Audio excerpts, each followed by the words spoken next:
Hello friends, இன்றைக்கி நம்ம என்ன செய்ய போகிறோன்னா மணத்தக்காளி கீரை பொரியல் தான் செய்ய போகிறோம். வாங்க எப்படி செய்யலான்னு பார்க்கலாம். கடலை நான் 2 ஸ்பூன் ஊற்றிக்கலாம். கடுகு 1 ஸ்பூன் போட்டுக்கலாம். உளுந்து 1 ஸ்பூன் போட்டுக்கலாம். கடலைப்பருப்பு 2 ஸ்பூன் போட்டுக்கலாம்.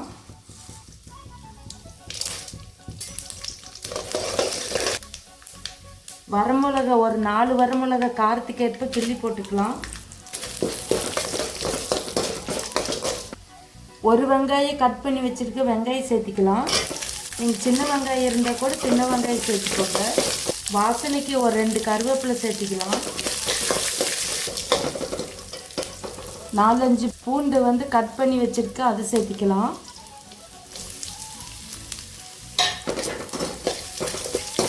பூண்டு நல்லா பச்சை வாசனை போகிற அளவுக்கு வதக்கி விட்டுக்கோங்க.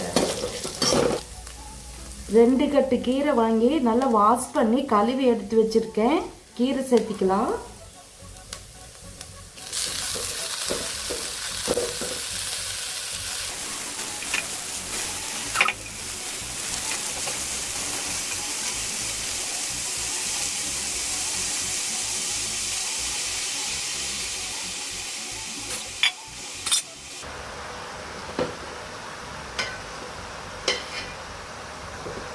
கீரை நிறைய இருக்குதுன்னு பார்க்காதீங்க, வெந்து வந்தால் சுண்டி வந்துடும்.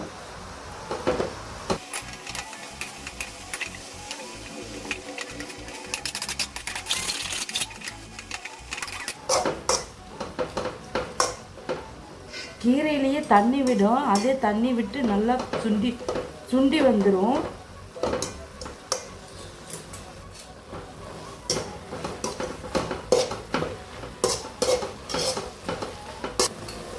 இந்த ஸ்டேஜில் கீரை சுண்டுனதுக்கு அப்புறம் தான் உப்பு போடணும். தேவையான அளவு உப்பு சேர்த்திக்கலாம்.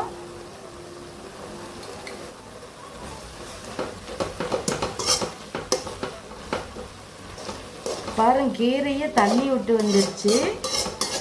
நல்லா தண்ணி சுண்டுட்டும், கீரை நல்லா வேகட்டும்.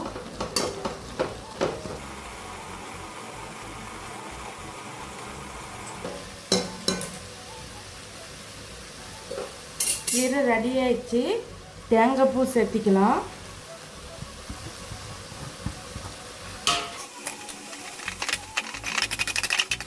கொஞ்சம் கூட கசப்பே வராது.